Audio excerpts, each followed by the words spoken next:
দয়া করে এগুলা নিবেন, আর যদি অনুমতি দেন আমাকে হুজুরের একটু খেদমত করার সুযোগ দেন। হানি বিন উরওয়া বলে যাও যাও, ভিতরের কামরায় আছে। ভিতরের রুমের ভিতর ঢুকা বলে হুজুর আমি সিরিয়া থেকে আসছি আপনার গোলামি করার জন্য, হুজুর আপনার খেদমত করার জন্য। হুজুর দয়া করে এই খেদমতে আসছি, এই উপহারগুলি গ্রহণ করেন। উপহারগুলি দিয়া আমার আব্বাজান এবার ফজর হয়েছে। হযরত ইমাম মুসলিমকে মুনাফিক কয় হুজুর যদি অনুমতি দেন আমি মসজিদে গিয়ে ফজরের নামাজটা পড়ব। এই মুনাফিক গিয়া ওবাইদুল্লাহ জিয়াদকে বলেছিল হুজুর আমি আপনাকে বলেছিলাম ইমাম মুসলিম কোথায় আছে খবর দেব। হুজুর খবর পাইছি কোথায় জানেননি? হানি বিন উরওয়ার ঘরে ইমাম মুসলিম লুকায়া আছে। নাউজুবিল্লাহ বলেন। হানি বিন উরওয়ার ঘরে এবার ওবাইদুল্লাহ জিয়াদ হানি বিন উরওয়াকে ডাকলেন, এ হানি বিন উরওয়া তোমাকে তো মায়া করি, তোমাকে তো মোহাব্বত করি, তুমি এইভাবে প্রতারণা কেমনে করলা? তোমার ঘরে ইমাম মুসলিমকে কেন রাখলা? তখন হানি বিন উরওয়া কয় কে বলেছে ইমাম মুসলিম আমার ঘরে? উনি চেয়েছিলেন আমার কাছে নাই কথাটা কাটাইতে, আমার বাজান সুযোগ দিল না। হানি বিন উরওয়াকে ওই দালালটা সামনে আইনা হানি বিন উরওয়াকে দেখাই, দেখো এ তো বলেছে তোমার ঘরে। হানি বিন উরওয়া ওই মুনাফিককে দেখার পরে বলেছে মুনাফিক তুই তো বলেছিলি আওলাদ রাসূলের বড় আশিক, আমার বাজান যুগে যুগে আওলাদ রাসূলের কলিজায় আঘাত দেয় এমন মুনাফিক এখনো বাংলার মাটিতে আছে না নাই? আল্লাহু আকবার। ওলি আল্লাহর দুশমনেরা হুশিয়ার শব্দ, নবী রাসূলের দুশমনেরা হুশিয়ার শব্দ, আওলাদ রাসূলের দুশমনেরা খানদুরা দরবার শরীফ হযরত মাওলানা মুফতি আনাম রাজা কাদরি সাহেব, ওই মুনাফিকেরা এখনো আছে যারা সুযোগ পাইলা আওলাদ রাসূলের কলিজায় ছুরি বসাইতে দেরি করে না। কথা বলেন না ঠিক কিনা? গালে আছে দাড়ি, মাথায় আছে পাগড়ি, পরনে আছে জুব্বা, নামে হলো মাওলানা, আওলাদ রাসূলের বিরুদ্ধে ফতোয়া দিতে একটা সেকেন্ড দেরি করে না, আওলাদ রাসূলের বাগানে হামলা করতে দেরি করে না, ওলি আল্লাহর মাজার ভাঙতে দেরি করে না। তবে বলে গেলাম আওলাদ রাসূলের কলিজায় আঘাত দাও, আমার আল্লাহ সইবে না, আমার আল্লাহ সইবে না। আওলাদ রাসূলের চোখের পানি আল্লাহর দরবারে এমন ভাবে কবুল হইয়া যায়। হযরত জৈনব বিনতে ফাতেমা যখন কুফার জমিনে এই কুফার মুনাফিকেরা সাইয়েদনা ইমাম হুসাইনকে আহ্বান করে, আব্বারে কুফার মানুষেরা কারবালার জমিনে ইমাম মুসলিম সহ সাইয়েদনা ইমাম পাককে যখন শহীদ করে দিল, তখন জৈনব বিনতে ফাতেমা কারবালার মাটিতে দাঁড়াইয়া দাঁড়াইয়া বলছে আল্লাহ আমার ভাইয়া হুসাইন কোনো দোষ করে নাই, আল্লাহ আমার ভাতিজা ইমাম আলী আকবর দোষ করে নাই, আমার ভাতিজা ইমাম আলী আসগর দোষ করে নাই, আল্লাহ এই কুফার মানুষ আমার ভাইয়ার সাথে বেওফাই করেছে, আল্লাহ তোমার দরবারে বিচার দিলাম। এরে কুফার মানুষ আওলাদ রাসূলের কাঁদাইলি, আমি জৈনবে বলে গেলাম কিয়ামত পর্যন্ত তোরা কুফাবাসীর চোখের পানি বন্ধ হবে না। এখনো কুফার জমিনে কান্দে তারা, এখনো বাগদাদের মধ্যে বোমা ফুটে, আমার বাজান এখনো ইরাকের মধ্যে রাস্তাঘাটে গুলি বর্ষণ হয়। কেন? এটা আওলাদ রাসূলের অভিশাপ, ঠিক কিনা? এটা আওলাদ রাসূলের অভিশাপ। আব্বা জান এই কারণে বলে যাই আজকে আওলাদ রাসূলের বাগান এটা এমন একটা বাগান, এই বাগানে যদি তাজিমের সহিত 1 ঘন্টা যদি মুহাব্বত বসতে পারো, একটা মিনিটও যদি তুমি বসতে পারো, কাল কিয়ামতের ময়দানে কোনো আমল যখন তোমার থাকবে না, আল্লাহর দরবারে আওলাদ রাসূলের ভালোবাসার সময়টা তুমি প্রেজেন্ট করতে পারবা, আমার আল্লাহ দয়া করে তোমাকে জান্নাত দিতে পারে কিনা? আওয়াজ বলেন না, পারে কিনা? এই বিশ্বাস আমাদের আছে না নাই? এজন্য বলি ভাই, আওলাদ রাসূলের বাগানকে তাজিম করো, আওলাদ রাসূলকে তাজিম করো, মাওলা হুসাইনকে মহব্বত করো, মা ফাতেমাকে মহব্বত করো, যাদের কলিজার টুকরার রক্তের বিনিময় আল্লাহ দ্বীনকে পুনরায় জিন্দা করেছে, ঠিক কি না? আমরা এই দেশে ইসলাম মোল্লা মুন্সির দ্বারা পাই নাই, এই দেশে ইসলাম পেয়েছে আওলাদ রাসূলের মাধ্যমে, ঠিক কি না? আওলাদ রাসূলের মাধ্যমে ইসলাম পেয়েছি আমরা, আল্লাহর ওলিদের মাধ্যমে ইসলাম পেয়েছি। আজকে যারা আউলিয়া ইকরামের মাজারে দরবারে আওলাদ রাসূলের বিরুদ্ধে আঙ্গুল উঠাচ্ছে, খোদা কি কসম, একদিন তাদের দুর্গগুলি বাংলার জমিন আল্লাহর কহরার গজবে নিস্তে নাবুদ হয়ে যাবে। সুন্নিরা লাঠি নিতে হয় না। ইয়া রাসূলুল্লাহ সাল্লাল্লাহু আলাইহি ওয়াসাল্লাম, ডাইরেক্ট অ্যাকশন, ডাইরেক্ট অ্যাকশন। সুন্নিরা শুনেন, আশিক রাসূল মুরব্বিরা শুনেন, কান্দুরা দরবারের গোলামেরা শুনেন, সৈয়দ জুবাইর কামাল হুজুরের আশিকেরা শুনেন, ইমামে পাক সাইয়েদনা হুসাইনের গোলামেরা শুনেন, এই সুন্নিরা হাতে লাঠি নেওয়া লাগবে না, সুন্নিরা অস্ত্র নেওয়া লাগবে না। সুন্নিদের দেয়াল যখন, পিঠ যখন দেয়ালে ঠেকে যাবে, একজন বাতিল পালানোর জায়গা পাবে না। কারণ সুন্নিদের কলিজায় আঘাত দিলে আল্লাহ তার প্যারা রাসূল কষ্ট পায়, ঠিক কিনা? কারণ সুন্নিরা আল্লাহ রাসূলকে মহব্বত করে, সুন্নিরা আওলাদ রাসূলকে মহব্বত করে, সুন্নিরা ওলি আল্লাহকে মহব্বত করে। এখনো যদি পুরা বাংলাদেশে জরিপ যদি চালাও, শতে 90% সুন্নি মুসলমান, ঠিক কিনা? 90% সুন্নি মুসলমান। যেই দেশে 90% সুন্নি মুসলমান, ওই দেশে সুন্নিদের ওলি আল্লাহর দরবারে আঘাত করে যাচ্ছ। আমরা সুযোগ দিয়েছি, গড়ির রশি কিন্তু হাতে টিকেই আছে, টান মেললে গড়ি টিকেই নিচে পড়বে। যত লাপালাপি মন চাই করো, এমন একদিন আসবে, মনে রেখো, 17 বছর পরেও এমন কিছু ব্যক্তিদের দেশ ছাড়তে হয়েছে আউলিয়া ইকরামের বিরুদ্ধে বলে, ওলি আল্লাহর মাজার ভেঙে 17 মাসও তোমরা বাংলার মাটিতে টিকতে পারবা না। আল্লাহু আকবার, নারায়ে রিসালাত, আহলে সুন্নাত ওয়াল জামাত জিন্দাবাদ, ওলি আল্লাহর দুশমনেরা হুশিয়ার সাবধান, নবী ওয়ালির দুশমনেরা। এটা বাবা শাহজালালের দেশ, এটা বাবা শাহফরানের দেশ, এটা নাসিরউদ্দিন মুরারবনির দেশ, এটা গিসুদারাস কাল্লা শহীদের দেশ, এটা হযরতে পাগলা মামার দেশ, এটা এজাহারুল কামাল হিরামিয়ার দেশ, এটা সৈয়দ বিল্লাল রাহমাতুল্লাহ আলাইহির দেশ, ঠিক কিনা? তবে আওলাদ রাসূলের মহব্বত, আওলাদ রাসূলের তাজিম রাখেন। আমি অন্ততপক্ষে এটুকু আপনাকে বলতে পারবো, রাসূলের প্রতি তাজিম থাকলে, আওলাদ রাসূলের প্রতি মহব্বত থাকলে, আওলাদ রাসূলের প্রতি ভালোবাসা থাকলে, খোদা কি কসম, দুনিয়ার জমিনেও যদি তুমি লাঞ্ছিত হও, অপেক্ষায় থাকো, গাদ্দারের উপর ছুরি চলতে দেরি, সোনার মদিনা ওয়ালা নবীর দিদার হইতে দেরি হবে না। ঠিক না ভাই, ঠিক না? এই আওলাদ রাসূল কত বড় মহান জাত শুনেন। সাইয়েদনা ইমাম মুসলিমকে এবার হানি বিন উরওয়াকে ধরে নিয়ে এসেছে।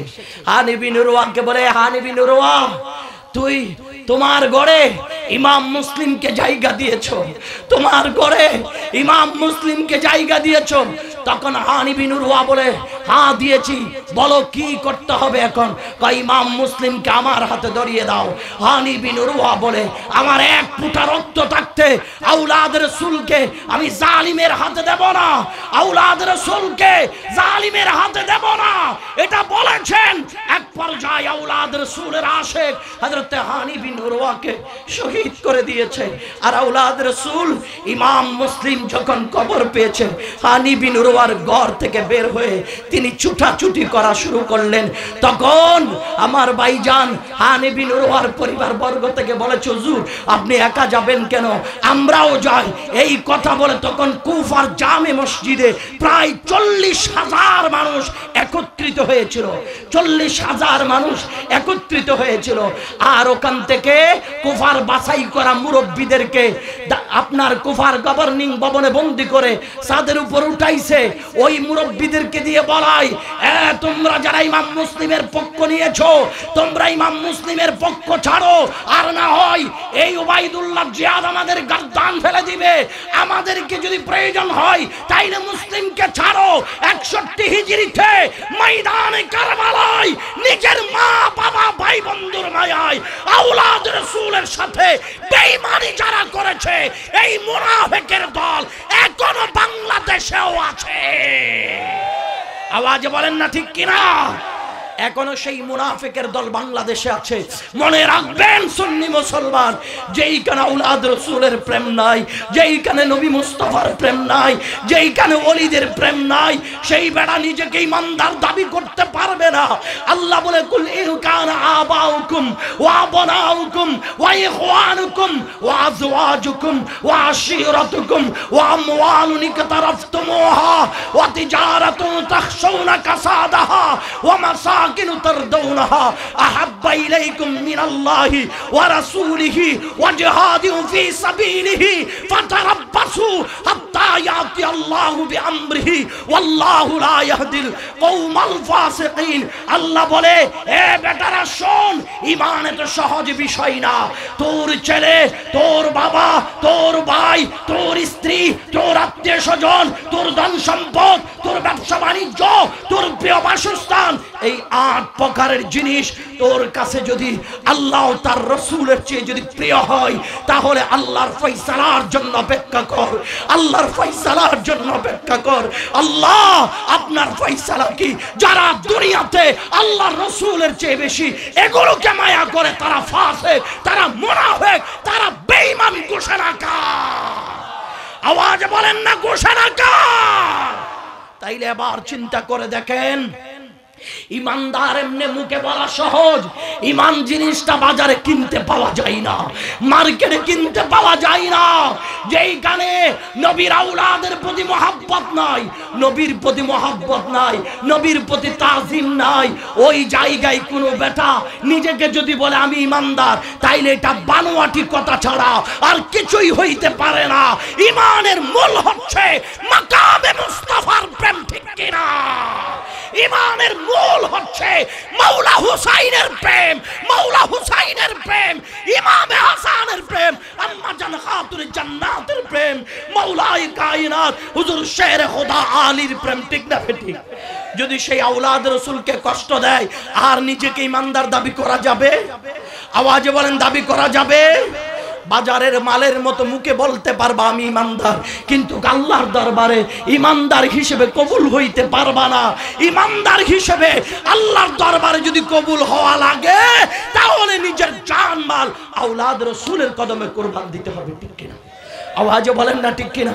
আব্বা জান শুনেন, আমি একেবারে সংক্ষেপ করে করে বলছি, কারণ আমি বড় আতঙ্কে আছি কোন মুহূর্তে উস্তাদুল উলামা তাশরীফ আনতেছে। কারণ উস্তাদুল উলামা তাশরীফ আনার পরে আমি যে সমাপনী করব, আলোচনার ফিনিশিং দেব, ওই সুযোগও আমি পাবো না। আল্লাহ রাব্বুল আলামিন আমার হুজুরের হায়াতের মধ্যে অপরন্ত বরকত দান করুক, আমিন। আর একটু মহব্বতে বলুন আমিন। ভাইজান আল্লামা আবুল কাসেম ফজলুল হক হুজুর ইনি কোন জাত জানেন?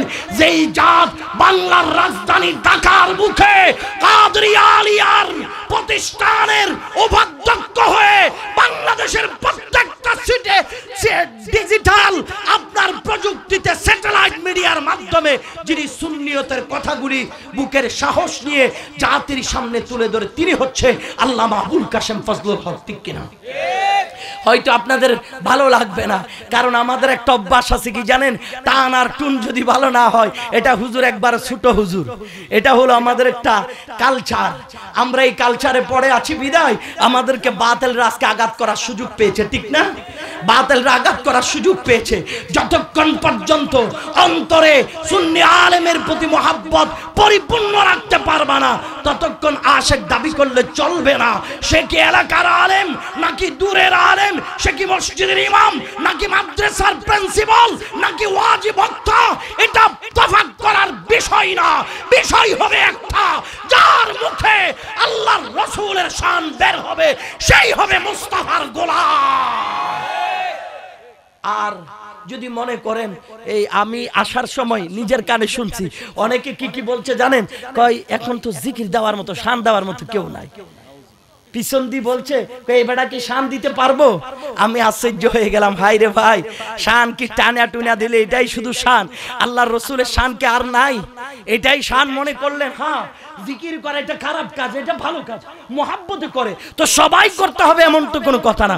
অনেক আছে আলহামদুলিল্লাহ, আমার আগে আমার ভাই ফারহাদুল ইসলাম বুলবুলি চমৎকার ভাবে আল্লাহর রাসূলের জিকির করিয়েছেন। ঠিক না ভাই? আমি তো জিকিরকে খারাপ বলি নাই, করবে, আউলিয়া কেরামের শান গাইবে, তবে প্রত্যেকে যদি একটাই করতে থাকে তো ওয়াজ করবে কেডা? কি বলেন? ওয়াজ করবে কেডা?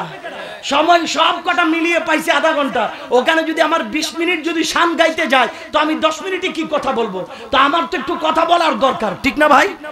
আপনারা হয়তো ফেসবুকে দেখছেন আমি মেডিকেল থেকে নেমে সোজা মাহফিলে আসছি। আমি অসুস্থ, এই অসুস্থ শরীর নিয়ে মাহফিল আসছে কি জন্য জানেন? নিজে বড় বক্তা হয়ে গেছি এটার জন্য না।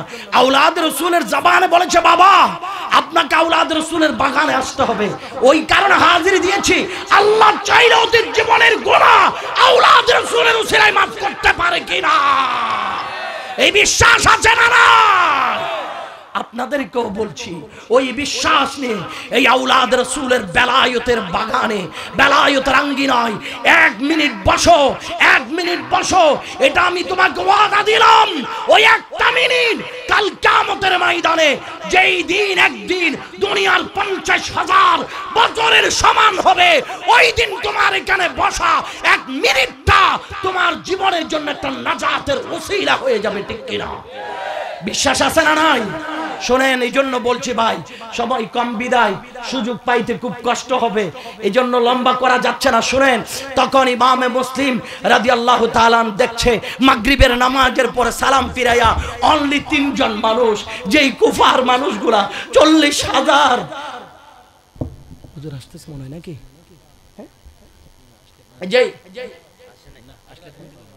আচ্ছা, যে কুফার জমিনে 40,000 কুফাবাসী সাইয়েদনা ইমাম মুসলিমের হাতে বায়াত নিয়েছেন। কথা বুঝেছেন ভাইজান? ওই কুফার মানুষগুলো যেতে যেতে যেতে যেতে মাত্র অনলি 3 জন ব্যক্তি ছিল। 3 জন। বলেন কয়জন? বলেন না কয়জন? এ রাসূলের গোলাম, কান্দুরা দরবারের গোলাম, শোনো, মুহাব্বত কাকে বলা হয়? যদি কুফার মানুষের আচরণ দেখাও তাইলে নবীর দরবারে অপরাধী হয়ে থাকবা, এটা মনে রেখো। নবীর দরবারে অপরাধী হয়ে থাকবা। রাসূলুল্লাহর প্রেম যদি চাও তাইলে আওলাদ রাসূলের নির্দেশ মানাটা রাসূলের গোলামদের জন্য ওয়াজিব, ওয়াজিব, ওয়াজিব। কথা বলেন ঠিক কিনা? সেই ইমাম মুসলিম তখন আমার ভাইজান কুফার অলিতে গলিতে আমার ভাই প্রত্যেকটা ঘরের দরজায় দরজায় যাচ্ছে। যেই কুফার মানুষগুলি সাইয়েদনা ইমাম মুসলিমকে দাওয়াত করে মেহমানদারি করবে, শিডিউল খুঁজে পায় না, শিডিউল খুঁজে পায় না। ওই সাইয়েদনা ইমাম মুসলিমের জন্য দরজা বন্ধ, কারো দরজা খুলে না, রাত গভীর, কারো দরজা খুলে না। আব্বারে, আমরাও মাঝে মধ্যে এই ধরনের কিছু প্রমাণ দেই, যদিও বা আমার কথাগুলি অনেকের কষ্ট লাগে। লাগবে, কষ্ট লাগলো বেয়াদবি মাফ করবেন। আমার এই এই ব্রাহ্মণবাড়িয়ার কৃতি সন্তান আমার ভাই গিয়াসউদ্দিন তাহেরিকে আপনারা চিনেন সবাই? বলেন না সবাই চিনেন? এটা আমাদের সুন্নিয়তের পক্ষে একটা হাতিয়ার কিনা? এটা বিশ্বাস হয়তো নাকি? এই সুন্নিয়তের মার্দে মুজাহিদ গিয়াসউদ্দিন তাহেরির মাহফিলে লক্ষ লক্ষ মানুষ হয় না? কথা বলেন হয় না? আর মাহফিলের সময় বলে হুজুর আপনি যদি বলেন আমরা জান দিয়ে দেব। আজকে এই ব্রাহ্মণবাড়িয়ার জমিনে আল্লামা তাহিরির বিরুদ্ধে ষড়যন্ত্রমূলক মামলা হলো। কোথায় ছিলেন আমার ভাইজান আপনারা? কোথায় ছিলেন আপনারা? যেই মাহফিলে লক্ষ লক্ষ মানুষ হয়, সমস্ত ওলি আল্লাহর দরবার থেকে সুন্নি মুসলমানগুলি মাঠে নেমে গেলে এই বাতিলরা পালানোর জায়গা পাবে মনে হয়? আওয়াজে বলেন না মনে হয়? সমস্ত বাতিলগুলি ইঁদুরের গাতের ভিতর ঢুকে পড়বে যদি সবাই নামে। কিন্তু দুর্ভাগ্য কি জানেন? আমরা এমনি মুখেই মহাব্বত দেখাই, কিন্তু বাস্তবে মহাব্বতের প্রমাণ দিতে পারি না। আল্লাহ আমাদেরকে মহাব্বতের প্রমাণ দেওয়ার তৌফিক দান করুক, আমিন। আর একটু মহাব্বত বলুন আমিন। ভাইজান শোনেন, এবার সাইয়েদনা ইমাম মুসলিম যখন মানুষের দরজায় দরজায় যায়, সব দরজাগুলি বন্ধ। একটা দরজার সামনে একটা বৃদ্ধ মহিলা দাঁড়িয়ে আছেন। ওই মহিলাটার কাছে গিয়ে সাইয়েদনা ইমাম মুসলিম বলে, মা, ও মা, আমাকে একটু করে বসার জায়গা দিবেন? তখন মহিলাটা বলে, কে? আমার সন্তান গড়ে নাই, আপনি কে? জায়গা দিতে পারবো না, আপনি কে? এই কথা বলার পরে সাইয়েদনা ইমাম মুসলিম বলে, মা, আমাকে চিনেন না আপনি?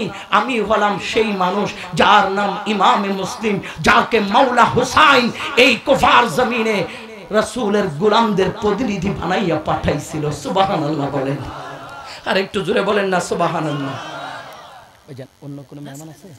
আচ্ছা, আমাকেই পাঠিয়েছিল। এই কথা বলার পরে মহিলাটা চোখের পানি ছেড়ে দিয়া কয় কি জানেন হুজুর, আমি অনেক চেষ্টা করেছিলাম আমার গরিব আলোয়ে আপনার নূরানি বেলায়েতের দুটো কদম ফেলতে, আমার নসিবে জুটলো না হুজুর। আপনাকে দাওয়াত দিতে পারি নাই, অনেক মানুষ দাওয়াত দেয় নাই হুজুর। আপনি আজকে এইভাবে ঘুরছেন কেন?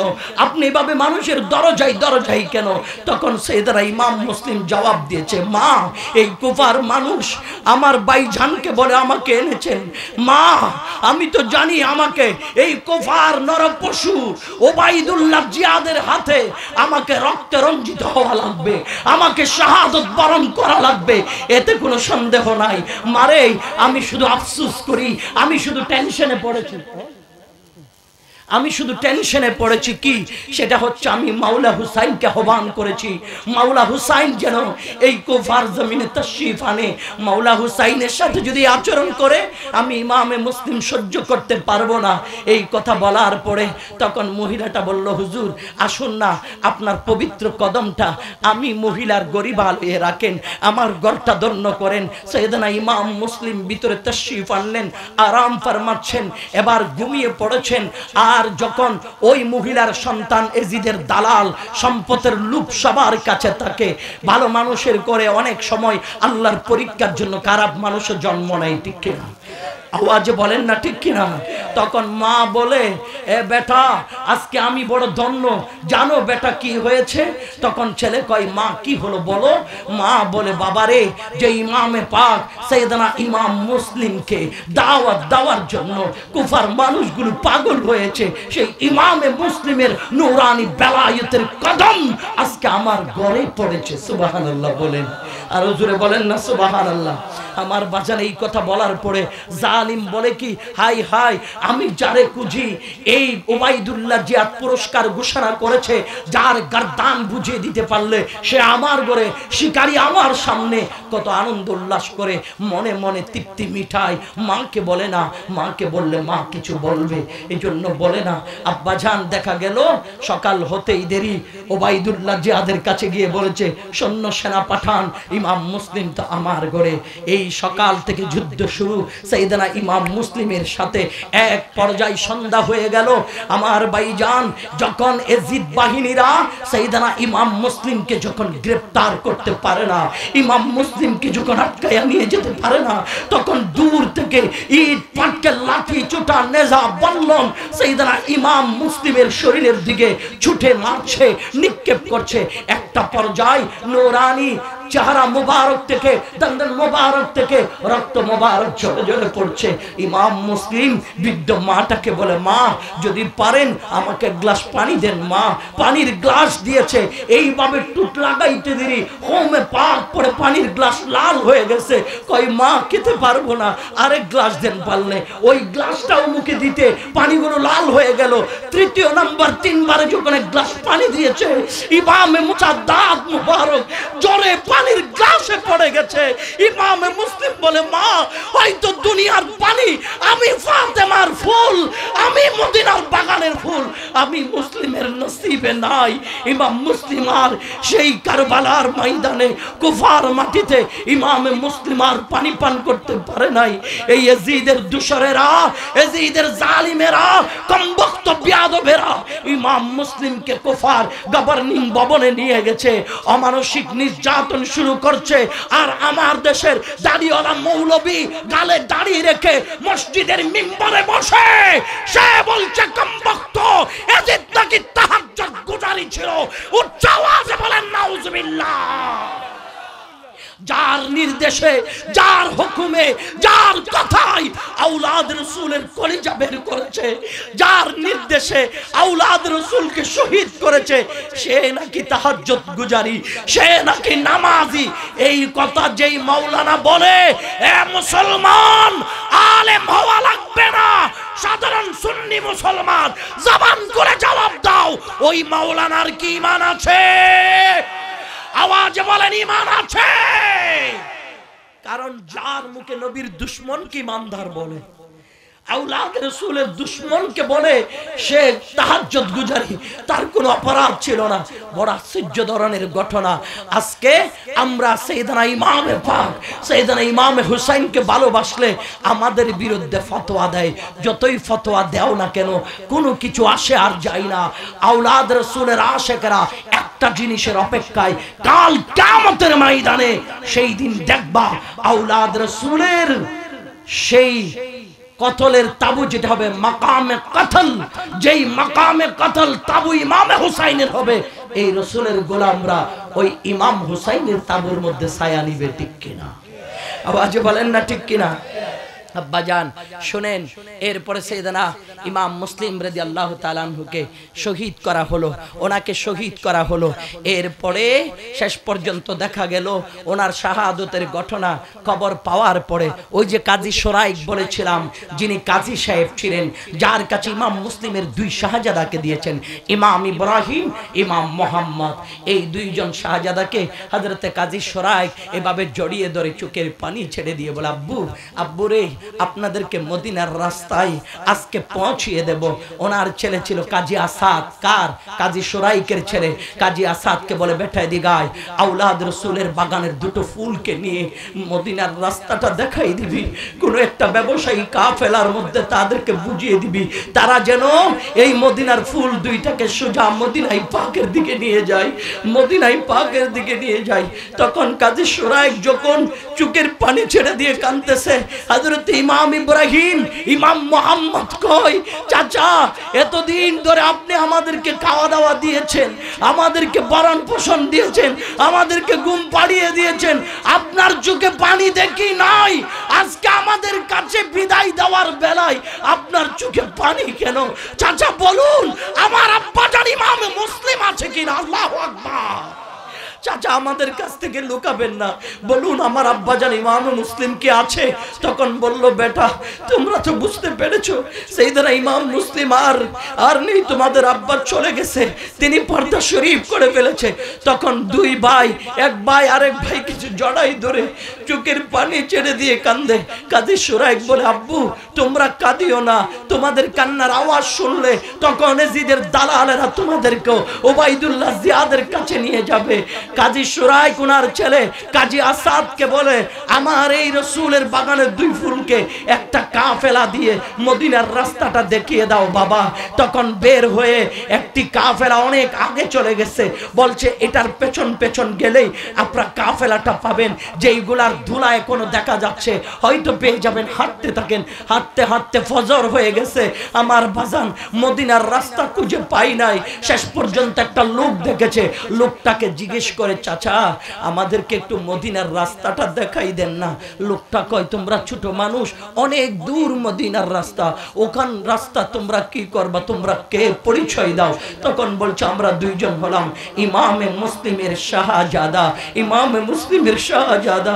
এই কমবক্ত এজিদের দালাল সৈয়দনা ইমাম মুসলিম, সৈয়দনা ইমাম ইব্রাহিম, ইমাম মুহাম্মদকে ধরে এজিদের কারাগারে গিয়ে দিয়ে দিলেন। আর ওবাইদুল্লাহ জিয়াদকে বলে দিলেন, ইমাম মুসলিমের 2 বেটাকে ধরেছি। তখন আমার বাজান ইমাম মুসলিমের 2 শাহজাদাকে কারাগারের মধ্যে পাঠিয়ে দিয়েছেন। আর কারাগারের যিনি জেলার ছিলেন হযরত মাশকুর রাদিয়াল্লাহু তাআলা, যিনি আওলাদ রাসূলের আশিক ছিলেন, ওই আওলাদ রাসূলের আশিক কারারক্ষক জেলার, তিনি আওলাদ রাসূলের চেহারার দিকে তাকাইয়া বলে, আমি তো নবী দেখি নাই, আপনাদের 2 জনের চেহারা মোবারকের দিকে তাকাইয়া আমার নবীর সুঘ্রাণ পাচ্ছি। সুবহানাল্লাহ, আল্লাহু আকবার, আল্লাহু আকবার। ইয়া রাসূলুল্লাহ সাল্লাল্লাহু আলাইহি ওয়াসাল্লাম, ইয়া রাসূলুল্লাহ সাল্লাল্লাহু আলাইহি ওয়াসাল্লাম, রাসূলের দুশমনেরা, নবী আলীর দুশমনেরা, শাহাদাত কারবালা। আব্বা জান এবার হযরত মাশকুর বলে, হুজুর আপনাদের 2 নুরানি চেহারার দিকে তাকাইয়া মদিনায় পাকের সুঘ্রাণ আমি পাচ্ছি। হুজুর আমি জেলার, আমি কারারক্ষক, মনে করবেন না আমি আপনাদেরকে জেলখানার মধ্যে বন্দী করে রাখবো। রাত যখন গভীর হবে, সমস্ত কারাগারের পাহারাদার যখন ঘুমিয়ে পড়বে, আমি নিজেই নিজ দায়িত্বে আপনাদের 2 জনকে মদিনার রাস্তা দেখাই দেব। রাত গভীর হলো, এবার ইমামে মুসলিম এবং ইমাম মুসলিমের 2 শাহজাদা, ইমাম ইব্রাহিম, ইমাম মুহাম্মদ, 2 জনকে লইয়া আব্বা জান হযরত মাশকুর আমার বাজান মাঠে আসলেন। হাতের একটা আংটি খুলে দিয়া বলে, হুজুর এই আংটি গান আপনারা 2 ভাইয়ের হাতে দিলাম, আপনারা কিছু দূর যাওয়ার পরে একটা জংশন পাবেন যেটার নাম হলো কাদেসিয়া। ওই কাদেসিয়া জংশনে কুতুয়াল যিনি আছে তিনি হলো আমার ভাই, আমার আংটিটা আমার ভাই কুতুয়ালকে যখন দেখাইবেন, ওই কাদেসিয়া থেকে আপনাদেরকে তিনি মদিনার পথ দেখাই দিবে। আমার বাজার কাজী মাশকুর, হযরতে জেলার মাশকুর ইমাম মুহাম্মদ, ইমাম ইব্রাহিমকে কপালের মধ্যে চুমু দেয়, হাতের মধ্যে চুমু দেয়। আল্লাহ 2 জন আওলাদ রাসূলকে মদিনার রাস্তা দেখাই দিতে গিয়া আমার গর্দানের উপর যদি চুরিও চলে, আমি বেটা ওই তরবারি চলার পরে তোমার নবীরে দেখা দিও, তোমার নবীরে দেখা দিও আল্লাহ। আমার বাজান এই দিক 2 জন শাহজাদা হাঁটা শুরু করলেন আংটিটা নিয়া, অল্প কিছু টাকা পয়সা দিলেন। এই দিক দিয়ে সকাল বেলায় দেখতেছে জেলের ভিতর নাই। হযরতে মাশকুরকে বলে, তারা 2 জন কোথায়, বলো তারা 2 জন কোথায়? কয় এই 2 জন আওলাদ রাসূলকে আমি ছেড়ে দিয়েছি, আমি আমার চাকরির জন্য 2 জন আওলাদ রাসূলকে জেলখানার ভিতর বন্দী রাখতে পারবো না। আমার বাজান সেই অপরাধে হযরতে মাশকুরকে আমার বাজান 2 হাতের মধ্যে বেড়ি লাগাইয়া এমন ভাবে তীরের আঘাত করা শুরু করলো, প্রথম বাড়ি পড়া মাত্র হযরতে মাশকুর জবানে বলে সুবহানাল্লাহ। বড় আশ্চর্য, বড় আশ্চর্য। আওলাদ রাসূলকে তাজিম করার কারণে আমি এই বেতের আঘাত খাইলাম। দ্বিতীয় বাড়ি হযরত মাশকুরকে দেওয়ার পরে তিনি বললেন আলহামদুলিল্লাহ, আল্লাহ তোমার দরবারে শুকরিয়া আদায় করলাম। তৃতীয় বাড়ি যখন হযরত মাশকুরকে মারলেন তখন তিনি বললেন আল্লাহু আকবার, আল্লাহ মহান, আল্লাহ মহান। একটা পর্যায়ে আওলাদ রাসূলকে ভালোবাসার অপরাধে হযরত মাশকুরকে শহীদ করে দিয়েছে। ইন্না লিল্লাহি ওয়া ইন্না ইলাইহি রাজিউন। কষ্ট হচ্ছে আপনাদের চাচা, কষ্ট হচ্ছে বাপ? কার কার খারাপ লাগতেছে একটু হাত তুলে দেখান তো। ভালো লাগতেছে সবার? দেখি মোহাব্বতের হাতগুলো একটু তুলে সাইয়েদনা মাওলা হুসাইনকে একবার দেখাই দেন। নারে তাকবীর, নারে রিসালাত, নারে গাউসিয়া, আহলে সুন্নাত ওয়াল জামাত, কান্দুরা দরবার শরীফ, মাওলা হুসাইন, মাওলা হুসাইন, মাওলা হুসাইন। আল্লাহ কবুল করুক, আমিন বলুন। আর একটু মোহাব্বত বলুন আমিন। কিয়ামতের ময়দানে মদিনাওয়ালা রাসূলকে বলতে পারবেন হযরত ইমাম মুহাম্মদ ইমাম ইব্রাহিম দেখতেছেন সকাল বেলায় টিকে একই জায়গায়, এখনো কাদেসিয়া নামক জায়গায় পৌঁছাইতে পারে নাই। এবার করলেন কি, রাস্তার পাশে একটা বিশাল পুকুর, ওই পুকুরের পাশে গাছ, গাছের নিচে দুই ভাই বসে আছে। এক ভাই আরেক ভাইকে বলে ভাইয়া না না আজকে আর কাউকে জিজ্ঞেস করব না, ভাইয়া আজকে আর কাউকে জিজ্ঞেস করব না, মদিনার রাস্তা কোথায়, ঠিকই সন্ধ্যা হলে আমরা রওনা হয়ে যাব। এই বলে এক ভাই আরেক ভাইকে জড়াই ধরে গাছের নিচে বসে আছে। এক গৃহিণীর বাদী, এক ঘরের চাকরানি মহিলা আসছে পুকুরের মধ্যে পানি নিতে। পানির কলসি দিয়ে যখন পুকুরের পানি ভরছে তখন ওই উপরে গাছের নিচে কি বলে পুকুরের পারে, পুকুরের পানি তো নিচে পারে, পানি পারে বসা ইমাম ইব্রাহিম, ইমাম মুহাম্মদ আর নিচে পানি নিচ্ছেন। ওই পানিতে নূরানি পূর্ণিমার চাঁদের মতো চেহারাগুলি বাসতেছে। এটা দেখে মহিলা তাড়াতাড়ি পানির কলসি রেখে একটা দূর মেরে পুকুরের পাড়ে গাছের নিচে বসা দুই আওলাদ রাসূলের কাছে গিয়ে বলে, ও ভাই আপনারা কারা, বাবা আপনারা কারা? একজন আর একজন কথা বলে না, এক ভাই আরেক ভাইকে জড়াই ধরেছে, একদম চুপ, কোনো কথা নাই, জবানে কোনো কথা বলে না। তখন মহিলাটা বলে, বাবা আমি আপনাদের ক্ষতি করব না, বলুন না আপনারা কারা, আমি পারলে আপনাদের উপকার করব, ক্ষতি করব না, শুধু একবার বলবেন আপনারা কারা। কারণ আপনাদের নূরানি চেহারার ভেতরে এত বেশি সৌন্দর্য লুকায়িত আছে, আমি আমার জন্মেও এত সুন্দর চেহারা দেখি না। আওলাদের রাসূলের চেহারার মধ্যে নূর আছে না নাই? আওয়াজ বলুন না, আছে না নাই? এই আওলাদ রাসূল দেখে আমার আব্বা জান, তখন মহিলা বললেন আপনারা একটু আমাকে বলুন। দুই ভাই বলে আমরা হলাম সাইয়েদনা ইমাম মুসলিমের শাহজাদা, আমরা এখান থেকে মদিনার পথে রওনা হব, বারবার প্রতারিত হইলাম, এজন্য আপনাকে বলি না। মহিলাটা বলে হুজুর আমি আপনার কদমে ওয়াদা দিয়েছি, আমি যার ঘরে বাদী হিসেবে কাজ করি আমার ওই ঘরের গৃহিণী গারওয়ালি ইনি আওলাদ রাসূলের আশিক, আমার বিশ্বাস আপনারা দুইজন নবী বংশের খানদান পাইলে মনে হয় পাগুলা দুধ দিয়ে ধোয়াই দিবে, স্বর্ণের প্লেট আপনাদেরকে তুলে রাখবে। হুজুর চলুন না আমার সাথে যাই। ও ভাইজান আমরা এই কান্দুরা দরবার শরীফের আল্লামা জুবাইর কামাল হুজুর থেকে শুরু করে এক একজন আওলাদে পাক এই দরবারের গাদিনীশীন, এই দরবারের সাজ্জাদানশীন, এই বাংলার বিভিন্ন প্রত্যন্ত অঞ্চলে দুইজন আওলাদ রাসূল এই দরবারের খানদানেরা গেলে আমরা পারি না আমাদের কলিজাটা বের করে আওলাদ রাসূলের কদমে দিয়ে দিতে, ঠিক কিনা? আওয়াজ বলেন ঠিক কিনা? কারণ তাদের শরীরে মদিনায় পাকের রক্ত, মদিনায় পাকের খুন, ওই মদিনার রক্তের দাম আছে।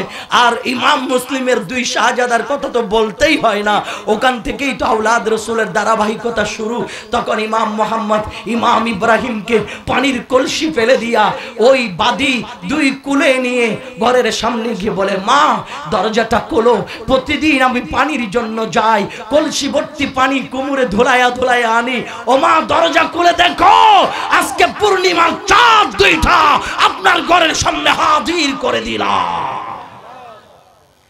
দরজা খুলে দেখে সত্যিই তো বললি রে, এত সুন্দর নুরানি চেহারার দুই শাহজাদা পেলি কোথায়, দুই শাহজাদা পেলি কোথায়? এই কথা বলার পরে তখন মহিলা বাদী বললেন, মাগো এই দুইটা হচ্ছে সাইয়েদনা ইমাম মুসলিম রাদিয়াল্লাহু তাআলা আনহুর শাহজাদা। এই কথা বলা মাত্র ওই ঘরওয়ালি যিনি গৃহিণী, উনি তাড়াতাড়ি ঘর থেকে বের হয়ে আওলাদ রসুলকে চুমায়া চুমায়া পায়ের দিকে তাকায়। আওলাদ রসুলের পা ফুলে গেছে, সারা রাত হেঁটেছে, পা ফেটে গেছে, শরীর কানা ক্লান্ত, চারা কানা মলিন। সুন্দর করে গোসল করিয়ে দিয়ে পা গুড়ি সুন্দর করে রেশমি কাপড় দিয়ে মুছে মাথার মধ্যে হাত বুলিয়ে একটি কক্ষের মধ্যে আরামের বিছানায় আরাম ফরমানোর জন্য রেখেছেন, আরাম ফরমানোর জন্য রেখেছেন। কারণ মহিলা জানে আমার জামাই বড় জালিম, হারেস সে বড় জালিম, সে যদি পায় আওলাদ রাসূলের সাথে বেয়াদবি করবে। একটা ভিতরের কামরায় ওনাদেরকে ঘুম পাড়িয়ে দিলেন। আর মহিলার স্বামী আসছে, স্বামী আসার পরে বলে, এ বিবি তাড়াতাড়ি খাবার দাও, ক্লান্ত হয়ে গেলাম। কেন ক্লান্ত হইলা? কয় ইমাম মুসলিমের দুই শাহজাদাকে ধরার জন্য সারা দিন ঘুরাইছি, ওই মুসলিমের শাহজাদা দুইটা পাইলাম না। এই কথা বলার পরে মহিলা জিহ্বায় কামড় দিয়ে বলে, হায় হায়, আমার ঘরেই তো সেই মদিনার বাগানের ফুল দুইটা আমি লুকিয়ে রেখেছি। আল্লাহ, তোমার নবীর খানদান দুটাকে তুমি হেফাজত করো। আমার স্বামী জালিম হারিস যদি আমার নবীর বাগানে দুটো ফুলকে পায় তাইলে বেয়াদবি করবে। আল্লাহ তুমি হেফাজত করো, আল্লাহ তুমি হেফাজত করো। এইভাবে মহিলা চোখের পানি ছেড়ে দিয়ে কাঁদতেছে। আর স্বামী ঘুমিয়ে গেল। নিশি রাত্রে হঠাৎ করে পাশের রুম থেকে দুই ভাইয়ের কান্নার আওয়াজ আসলো। এক ভাই আরেক ভাইকে কান্না করে বলে, ভাইয়া। বড় ভাই বলে, ভাইয়া রে ছোট ভাই, আমি এখন স্বপ্ন দেখেছি আল্লাহর প্যারা রাসূল, নূরের নবী, কামলিওয়ালা, জিন্দা নবী, মায়ার নবী, মুহাব্বতের নবী, দু জাহানের বাদশা নবী, আকা ইমানদার নবী, সাইয়্যিদুল আম্বিয়া নবী, শফিউল মুজনিবিন নবী, ইমামে দু জাহান নবী, ফখরে দু জাহান নবী। আমার আব্বা জান ইমামে মুসলিমকে বলে, এ মুসলিম, তুমি একা এসেছো, তোমার দুই শাহজাদা কোথায়? তোমার দুই শাহজাদা কোথায়? ভাইয়া, তখন আমার আব্বা জান ইমামে মুসলিম বলেছে, ইয়া রাসূলুল্লাহ, কিছুক্ষণের মধ্যে আমার দুইটা শাহজাদা আমাদের সাথে এসে জান্নাতের পাখি হয়ে ডানা মেলে ঘোরাঘুরি করবে। সুবহানাল্লাহ। কারণ আওলাদ রাসূল জানে কিছুক্ষণ পরে দুই শাহজাদা শাহাদাত বরণ করবে। হায় হায়, যেখানে নবীর আওলাদেরাও অনেক সময় গোপন খবর জানে, ওখানে রাসূল পাকের ইলমে গায়বের কথা বললে আমার দেশের মৌলবীদের চুলকানি হয়, ঠিক কিনা? আওয়াজে বলেন না ঠিক কিনা? আরে শুধু নবীর বংশ আওলাদ রাসূল নয়, যাদের শরীরে নবীর রক্ত নাই, এরকম বরহক আল্লাহর ওলিরাও অনেক সময় অদৃশ্য গোপন খবরগুলি মুরিদের সামনে প্রকাশ করে দেয়, ঠিক কিনা? আওয়াজ বলেন বাবারা, ঠিক কিনা? আমার আব্বাজান যাই হোক, এবার সংক্ষেপ শুনেন। তখন ওই দুইজন শাহজাদা যখন এক ভাই আরেক ভাইকে ঝড়াই ধরে কান্দে, তখন হারেস বলে, এ বিবি, কাদের জানি কান্নার আওয়াজ শুনেছি, কোন দিক দিয়ে যেন কাঁদে, মনে হয় আমার গড়ের ভিতরে। কয় না না না না, আমার গড়ে হতে যাবে কেন? হয়তো পাশের বাড়িতে হতে পারে, আমাদের এইখানে না। কয় না, আমার গড়েই কান্নার আওয়াজ শুনেছি। এই কথা বলে তখন প্রত্যেকটা রুম চেক করা শুরু করলো। যখন রুমটার ভিতরে ঢুকেছে, যেই রুমে ইমামে মোহাম্মদ, ইমাম ইব্রাহিম আরাম ফরমাচ্ছে, কম্বলটা সরাইলেন। সরানোর পরে নূরানি চেহারা দুটো দেখে বলে, তোমরা কারা? কয় আমরা ইমামে মুসলিমের দুই শাহজাদা। এই কথা বলার পরে এই জালিম হারিস তেলে বাগুনে জ্বলে উঠল। তখন দুই শাহজাদা আওলাদ রাসূলের মাথার চুলের জুটিতে জাপটা মেরে ধরে কম্বল থেকে বের করে ঘর থেকে টেনে টেনে বের করছে। আর সেই হারেস জালিমের স্ত্রী পা দুটো ঝড়াই ধরে কয়, স্বামী, আমি তোমার স্ত্রী, যা ইচ্ছে তুমি আমাকে করো, কিন্তু আওলাদ রাসূলকে কষ্ট দিও না। আমার নবী সোনার মদিনায় কষ্ট পাবে, জান্নাতুল বাকিতে মা ফাতেমা কাঁদবে, মাওলা আলী শের খুদা কাঁদবে, জান্নাতুল বাকির মধ্যে ইমাম হাসান কাঁদবে। সাইয়েদনা ইমাম হাসান হুসাইনের বংশধরকে কষ্ট দিও না স্বামী, অনেক আঘাত করেছে, নিজের স্ত্রীকে পর্যন্ত শহীদ করে দিয়েছে এই জালিম, যেই বাদী দাসী ছিল উনিও বলে হুজুর না না আওলাদ রাসূলকে এইভাবে আপনি কষ্ট দিবেন না, ওটাকেও শহীদ করে দিয়েছে। এবার দুইজন আওলাদ রাসূলকে নিয়ে আমার বাজান চলে যাচ্ছে কুফার গভর্নিং ভবনের দিকে। দিন দুপুর হঠাৎ করে তার মাথায় ভূত চেপে বসলো, ভূত চেপে বসলো। শয়তানের কুমন্ত্রণায় শয়তান তারে বুদ্ধি দেয়, এই হারেস এই দুইটা জীবিত সন্তান নেওয়ার সময় যদি কেউ তোমার কাছ থেকে যদি কেড়ে নেয় তাইলে তুমি পুরস্কার পাবা না, শরীর থেকে গার্দান আলাদা করে দাও, শরীর থেকে গার্দান আলাদা করে দাও। বয়স বেশি হয় নাই ব্রাহ্মণবাড়িয়ার মুসলমান, একজনের বয়স 8 বছর, আরেকজনের বয়স হচ্ছে 6 বছর। ইমাম ইব্রাহিম ইমাম মুহাম্মদকে যখন গার্দান মোবারক আলাদা করবে, বড় ভাই বলছে আমার চোখের সামনে আমার ছোট ভাইয়ের গার্দান ফেলে দিস না, আমি সহ্য করতে পারবো না, আমার বাবাকে জবাব দিতে পারবো না, তার বাড়ি যদি উঠাইতে হয় আগে আমার গার্দান ফেলে দে। ছোট ভাই বলে না না, প্রয়োজন হলে আগে আমার গার্দান ফেলে দে, কারণ আমার ভাইজানের নূরানি শেরে পাক আলিদা হবে, এটা আমি সহ্য করতে পারবো না।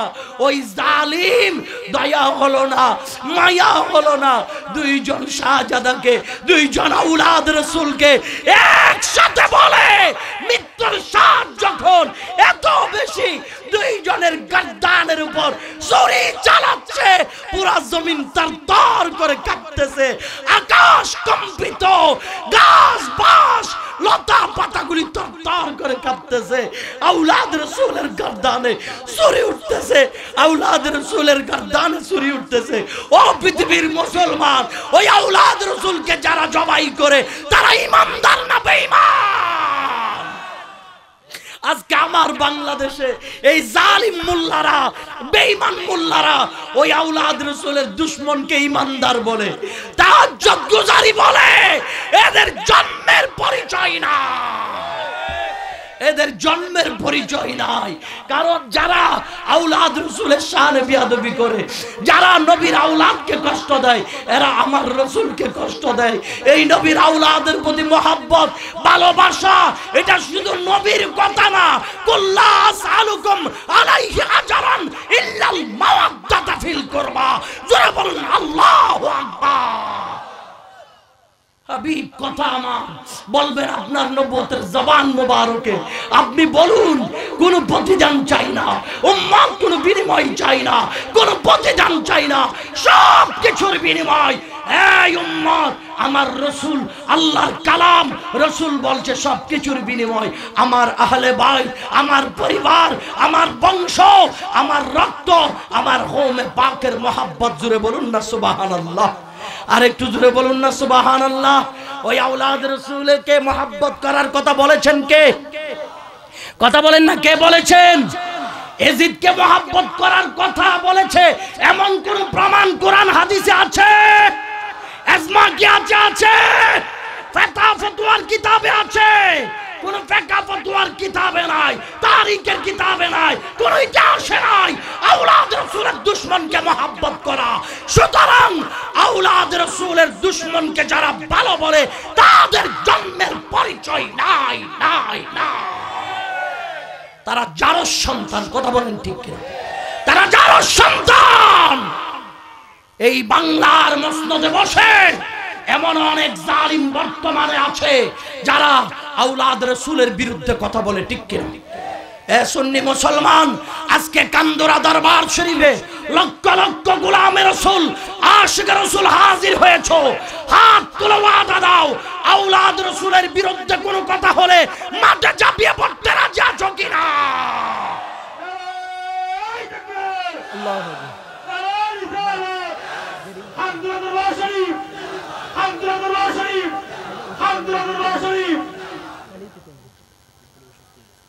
আল্লাহ আমাদেরকে কবুল করুক, আমিন বলুন। আমাদের আজকের প্রধান মেহমান যিনি, প্রধান আলোচক যিনি, সুন্নি জামাতের রাহবার, যাদের দিকে আমরা তাকিয়ে থাকি, আমার হুজুর আল্লামা আবুল কাশেম মোহাম্মদ ফজলুল হক খুব অসুস্থ শরীর নিয়ে দরবারে পাকে হাজিরিও দিয়েছে অলরেডি, আলহামদুলিল্লাহ বলেন, হাজিরি দিয়েছে। এখন শরীর এত বেশি খারাপ, বলা যায় না হুজুর স্পিকারের সামনে কথা বলতে পারবে কিনা। আল্লাহ তাআলা হুজুরের হায়াতের মধ্যে বরকত দান করুক। আমরা আল্লামা শহীদ নুরুল ইসলাম ফারুকীকে হারিয়েছি। আমরা চাই না সুন্নিয়তের আর কোনো রত্ন অকালে আমাদের কাছ থেকে বিদায় নেক। আমরা চাই আল্লাহ আমাদের হায়াত থেকেও তুমি হায়াত দিয়া আমাদের আকাবের হযরত আমাদের মুরব্বিয়ানে কেরামদেরকে তুমি হায়াতের বাজেট দাও। কারণ যাদের নূরানি ছায়ার নিচে আমরা হোসেন বিরোধী এজিদের বিরুদ্ধে লড়াই করে যাচ্ছি, ঠিক কিনা? আল্লাহ আমার হুজুরের হায়াতের মধ্যে বরকত দান করুক, আমিন। আমার ভাইজান, আমি লম্বা করব না, হয়তো আরো অনেক মেহমান আছে। আমার ভাই শেখ সাইদি আব্দুল্লাহ সাদেকপুরি আছে, আমার ভাই জালাল আমজাদ হোসেন জালালি ভাই আছে, যার আব্বার অনেক অবদান। আল্লামা আমিনুল ইসলাম জালালি রহমতুল্লাহ আলাইহি, যার আব্বা জানের সুন্নিয়ত প্রচারের পক্ষে অনেক অবদান আছে না নাই? আওয়াজে বলেন আছে না নাই? আল্লামা শেখ সাইদি আব্দুল্লাহ সাদেকপুরির আব্বা জানের অবদান আছে না নাই? নজরুল ইসলাম সাদেকপুরি রহমতুল্লাহ আলাইহি, ওনার অনেক অবদান আছে এই দেশে সুন্নিয়ত প্রচারের পিছনে। আলহামদুলিল্লাহ, ওনারাও যেহেতু আছে, ওনারাও আলোচনা করবে। আমি সব টাইম আমি নেব এমন তো কোনো কথা হয় না। আমি আমার জাকের ভাইয়ের শুকরিয়া আদায় করতেছি। আমার এই ভাই আমাকে মহাব্বত করে সুযোগ দিয়েছেন, কারণ আমি ছোট মানুষ, এখানে যত মুরব্বী বুজুর্গ আলেম বসছে আমি সবার ছাত্রতুল্য মানুষ। আপনারাও যে মহাব্বত করে পুরা প্যান্ডেলটা ভরিয়ে দিলেন, সবাই বসে পড়লেন। আমি কিয়ামতের ময়দানে অন্তত এটা বলতে পারবো, ইয়া রাসূলুল্লাহ, যখন আপনার আহলে বাইতে রাসূলের পক্ষে কথা বলেছিলাম, ব্রাহ্মণবাড়িয়ার গোলামে রাসূল মুহাব্বতে ময়দানকে ফুলের বাগান সাজিয়ে দিয়েছে। ইয়া রাসূলুল্লাহ, এই নবীর গোলামদেরকে, আপনার এই আশিকদেরকে জাহান্নামে দিয়েন না। কিয়ামতের ময়দানে ওই কথা যদি বলার সুযোগ থাকলে আমি আপনাদের পক্ষে বলবো ইনশাআল্লাহ। আল্লাহ আপনাদেরকে এই আওলাদ রাসূলের প্রেমের উপর জীবনটা অটল রাখার তৌফিক দান করুক, আমিন। আর একটু মহব্বত বলুন আমিন। আমি খুব অসুস্থ, আমি চট্টগ্রাম মেডিকেল থেকে নেমে সরাসরি মাহফিল হাজিরি দেওয়ার জন্য আসছি। আমার বাবা জুবাইর কামাল হুজুর আমাকে বলেছে, বাবা আপনার দাওয়াত আজীবন, আপনার আসতেই হবে। এই কথা বলার পরে আমি একজন আওলাদ রাসূলের কথা, তো এটা সব কিছুর চেয়ে ঊর্ধ্বে, কথা বলেন ঠিক কিনা?